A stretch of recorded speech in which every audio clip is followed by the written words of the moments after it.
by volume and by amount. No, we didn't have that one now, but maybe because you have technical officers, they can be able to respond to that one. Do you know any technical officer who can? Acting MD, do you know how much water you're losing? How much water you're losing in volume and also in terms of projected revenue for that? Just because of the pipes. What we call physical losses. Okay, thank you, Chair.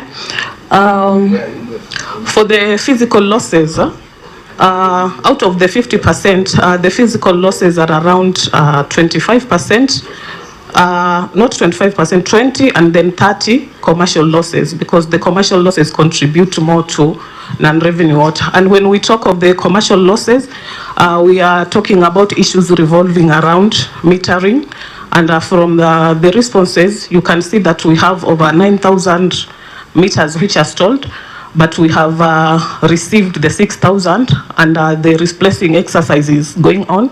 We have currently done 2,000 in Kilifi town.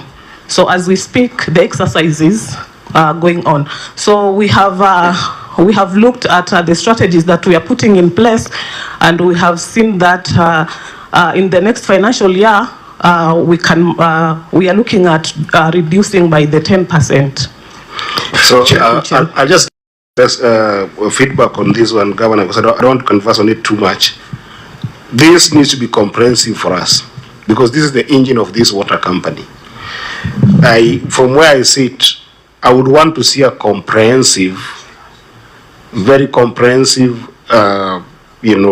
presentation, data-driven presentation on what actually is leading to your commercial losses and what is leading to your physical losses.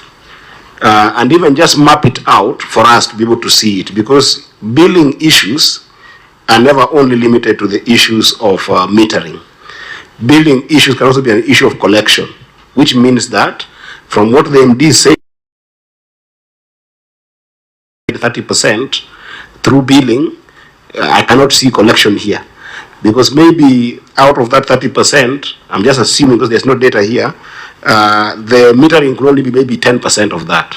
But then there's collection that is maybe done and doesn't get to the accounts, or maybe collection is not done at all because they are friends of the service provider who can get water for free. So we need to be comprehensive on this answer of water efficiency, water supply efficiency, by demarcating what is it that is causing the billing problem, be comprehensive about it, and then what is it that is causing the collection problem, what is it that is compromising the entire commercial problems, and then go physical. Because I don't think that it's only the pipe that's a problem. The other time you were here, we saw issues around county planning also affecting some of the pipes that were there. Breakages were happening because of the planning in the county. So it's not mapped out clearly. It's a little bit easy for me to qualify this query. So that's one. And then I'm going to finish by saying, Chair, if you go to query number 2, there was a query number 2 here. I don't know whether we can converse around it. It talks about inaccurate trade and other receivable balances. So when an issue of material uncertainty arises, especially in the working capital, Governor, I would also have hoped that your response here would have also told us a little bit about your receivables. Maybe a list of people you need to collect money from. Because if your assets and liabilities are not balancing out, I think that there's a big way that also these receivables are contributing to it. For instance, you see that the statement of financial position reflects that trade and receivable have a balance of about 524 million. When your struggle in terms of your balances here is about 700 and something million. Let me just get it here again. Yeah, when you look at your retained earnings, it's a negative of 716 million. So I think that while you're focusing on the revenue, that's good, but I also think that we need to know a little bit about your receivables. Who are these people owing you money? that you're expecting money from that have been long-standing, to the extent that even in the recent past, there is an included balance of 15 million, which is almost akin to the 12 million that we talk about. Chair, yes, I concur with you completely, the Chair, the Honourable Member. We have issues, and I think we have forwarded. Mawasco, I think, forwarded the list of people who are not paying their bills. Is it MD? So we forwarded to the Senate, Chair. I don't want to mention names here. If you go through that list, you will see some of us senior politicians who are listed there are not paying our bills. Is it here? Where is the list? We forwarded a long time ago. We were requested by this committee to make sure we forward in our appearance last year, to forward the list of the deaths, and we have it. You have it in your... so I think fiscal analyst you can look at it. Can look at it and look for big names. Yeah, by December, Chair, I owed the Malindi water 17,000, and some of my colleagues owe in tune of millions, but it's in that list. You can see it. Another thing, Chair, we are facing, concurring with the Honourable Member, if you see the other problem we are facing with coast water, at the moment, all the water we are also receiving, like Kimawasco, 9,000 faulty meters, where we are only doing estimates. The problem you face with estimates is this month, you go to a client where you collected 500 and you have estimated 3,000. They say, no, the bill was, I always pay 500. Why is it 3,000? We are facing the same problem. That's why you have also that problem of non-water revenue. Because from coast water, we have in total, and the minister was with me in Kilifi, and we went through this. We have in total for meters supplying Mawasco, the bulk water meters. We have 73 meters not working. So what we pay coast water today is only estimates, and they keep on disconnecting us. You can imagine what's happening to our people. In Mawasco, 7 bulk meters. In total, we have 80 bulk water meters from Mawasco not working, always just estimating us. So even these figures we are giving, we don't know if the water which they say we really got, if we got it. We might be accounting for non-revenue water of water which never came. Yeah. So those are the challenges we are facing. So if you can also confront the national government through the Ministry of Water, I don't know if they appear to you or to National Assembly, to ratify this. We have talked to the minister, they said they will do it. So for the last 3 years since I came to office, they have reduced a bit. They were more than that. I think they were 130 or something. And now they have managed to repair some. And currently we are standing at 80 meters, where somebody wakes up from coast water and say, we gave you 100 million liters. But in really sense, we don't know if we got 100 liters. So all this calculation you're doing of non-water revenue, they might be real, they might be fake. That's my comment, Chair. Thank you. Okay. So, and anyway, the solution seems to be there on the non-revenue water. So, honourable members, the last item, which auditor, maybe that you can explain it, because I don't want to read it. The issue of statutory deductions, which have not been remitted. Non-remittance of statutory deductions, that is under Kilifi Mariakani. Yeah, thank you, Chair.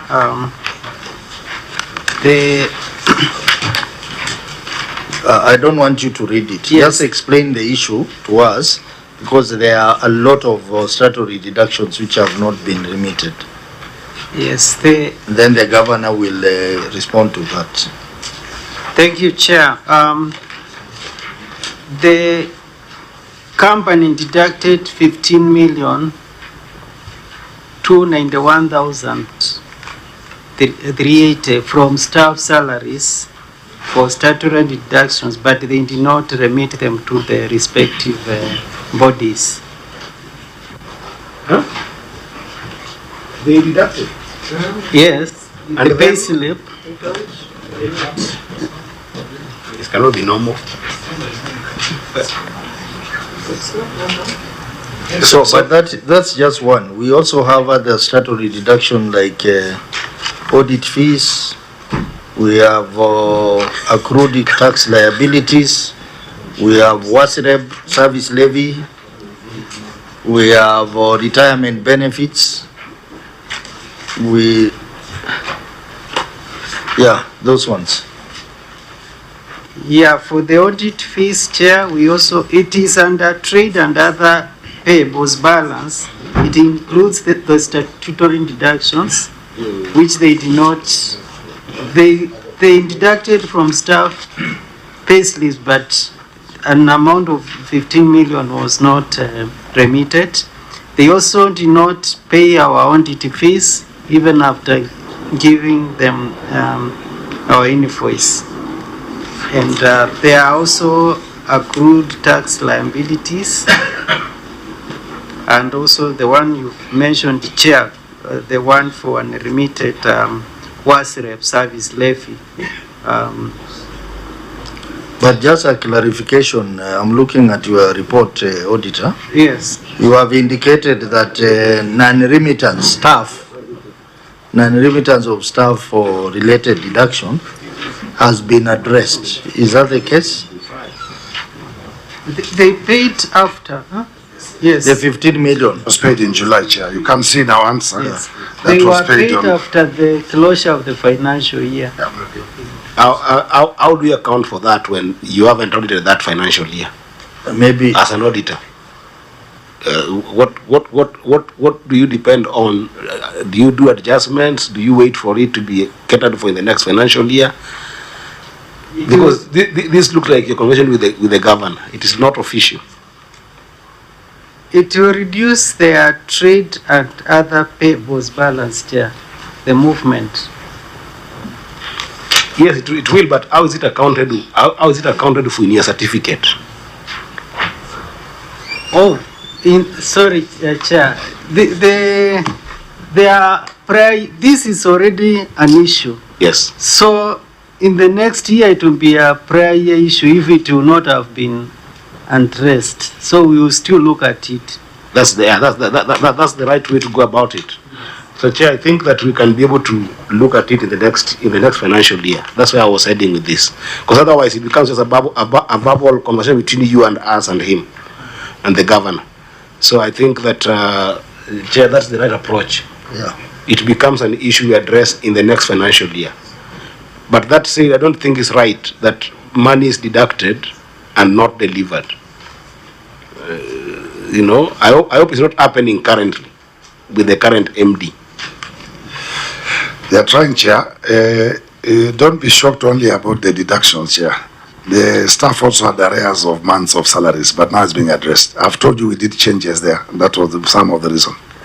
Even staff last salaries were had a backlog of months. Now I think the new MD has been addressing that, and we are almost up to date now, I think, with also salaries. So can you imagine if you can pay salaries, where will you pay the deductions from? Sorry, Chair, but it was the truth. Sometimes we better say it as it is. But you are working very hard to make sure these companies work better than they were before. But Chair, through you, you see, the issue here is not lack of payment of the deductions. Is that the deductions are done, meaning that the cash flow indicates that money was there, money was deducted, and it was not channeled to the right accounts. So that means that either it is eaten somewhere or it is rerouted to another job. That's the problem. It's not that there was no money for statutory deductions. It was there, it was deducted. Where there was a cash flow problem where it was not deducted at all, then I would understand and I would take it synonymous to the issue of salaries. But that practice must just end, because we have been fighting it for the last now 3 years. Yeah, that deductions are made and then they're not going to the right account, be it NSSF, NHIF, now you've got housing levy. Let them go to those places. I agree with you, Chair, completely. The only problem, Chair, I'm not an accountant, but we all know it, that most of the time these deductions done in our country are on paper. The money you have is 50 million to pay salaries. but you needed 70 to do deductions.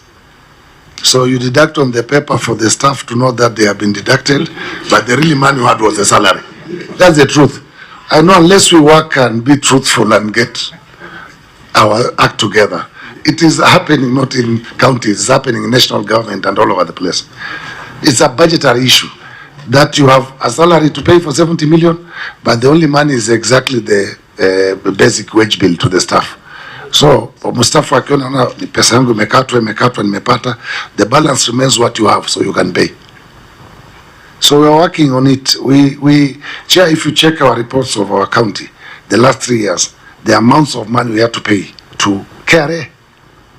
I've several times negotiated the KRA, money which was deducted 8 years ago and has never reached the KRA. But on paper, yes, KRA deductions were deducted, but they were not sent to KRA. If you ask finance, they will tell you how much we have been paying KRA so that we can cover our gaps. So, Chair, if I may follow up with what Governor is saying, do you eventually receive these monies that was not there to be paid? And when you receive them, what do you do with them? Why don't you remit it? When we receive, we remit. When the situations are better, always whatever is owed, the staff is paid. That's why you see there in July it was paid. So and I think, Chair, that is where you can see even the staff taking a lot of advances until, above what they are supposed to get as advances. It's really, Chair, to be honest, it's a sad story. I can tell you the things I can remember on my fingertips. For example, we have a group called Lengo Sacco. Lengo Sacco was the first Sacco started by Malindi municipality. Those old days, to date, those guys were owed 50 million by the counties. I've been paying them slowly now since I came to office. I think I have 25 million left. I have negotiated the LAP fund. I'm paying them slowly. They were owed over 300 and something million over the years. So it's a never, it's a roller coaster, Chair. Yeah. But we're handling it, and we hope in future we can have everything up to date. Because I feel very sad, and I was telling the CEO here, Finance, that can you imagine how many people have retired who contributed to Lengo Sacco, who never enjoyed that benefit, that they retired, died, their kids now have to chase what you call in courts, what do you call this thing, to be able to spend the money, succession. After the succession, they have the certificate and the money is still not there. Yeah. And I can tell you, this committee, you need to train a lot of us. That this is one thing which makes me very, very sad. And I told my team of finance, I told them, I don't care how you will budget this money, let's pay this money. Because some of them are our relatives, whether we like it or not, who will die without enjoying what they saved for 30, 40 years. It's a sad story, but it's happening, Chair.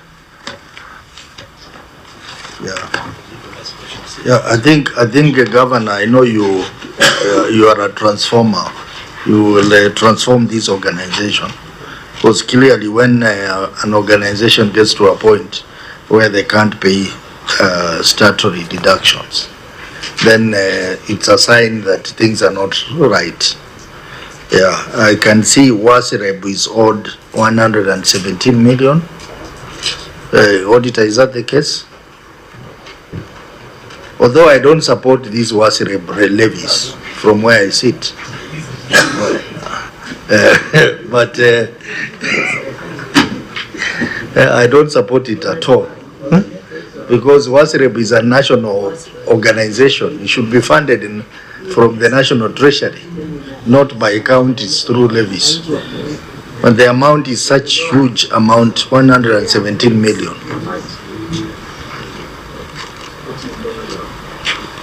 Actually, before the auditor, probably one thing I must comment to this committee. Chair, water is devolved. Yeah. What surprises me most of the time is Kilifi County is a water resource. We get water from Baricho, we supply Mombasa, meaning Mombasa gets water from Kilifi.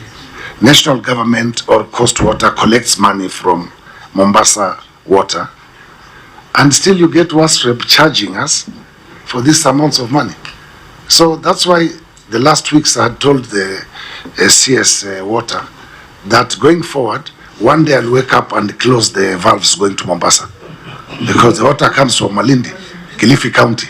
And if we cannot get the luxury of us also enjoying our own resource, what's the meaning of devolution?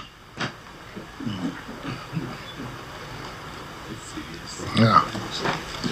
So, honorable members, unless if you have additional issues. Customer deposits. Customer deposits. We have run out of time. Yeah, but we need to. But maybe Governor can comment on that. The ones that comment, they charge meters and then they spend for something else. No, the deposit that customers make at the point of opening yes. an account. The meter deposits. The meter deposits. Yes. Which are now spent for other things. Yes. Chair, we are just going to back where I've just been talking about. Yes. I think the last year when we appeared here, if I can remember very well, is that when the company gets to a challenge and they have more that they spend, then they get a refund to the account. And you even warned us last time, but unfortunately we have not reached a place where sometimes you can look the money in that account and say, just let it earn interest because we have enough. Because of all the issues we have discussed here now. But I can give again the MD for Malindi to say something about it. Because we know we are working on it, but... this is Mariakani. Mariakani. But any of them can answer, it's the same story. I'll cross board. Malindi, do you have any... They have the same, Chair. Might not been a question, but I know they have. Okay, both of them can comment. I don't want to call myself a truthful man because I don't like that one very much. But I just want to say the truth. Truthful man will brand you. And no. Don't brand me there. Let me say the truth. Let me be a truthful man because you might associate me with something I don't like very much. And you explain when the money was borrowed from the account and if the proper procedures were followed. Thank you, Chair. The company started the year 2005, so it has been accumulating for years, but we have started a payment plan. We are doing that payment plan. We had a board resolution, and as Malindi, we have started paying those customer deposits. Thank you. Kilifi Mariakani. Thank you, Chair. This fund, the customer deposits, normally when we face cash constraints as a company, we go through the board to borrow from the customer deposits fund. We have already have an engagement with the board, and we have been given instructions to start the refund to the customer deposits. The plan that the board had given did not materialize, so we are going to sit down again, have review the plan so that we can start the repayment. I think from the report in the month of June, we managed to refund something small. I think it was it 200,000 or something? So it is something that is in our plan. So once we are in a position that we can remit the funds, we will make it a monthly repayment plan, so that maybe in the next 4 or 5 years we have the monies back. Thank you, Chair. This money is supposed to be refunded within 1 year, according to the law. If you borrow it, it must be approved by the board and by the county assembly, and it should be refunded within a year.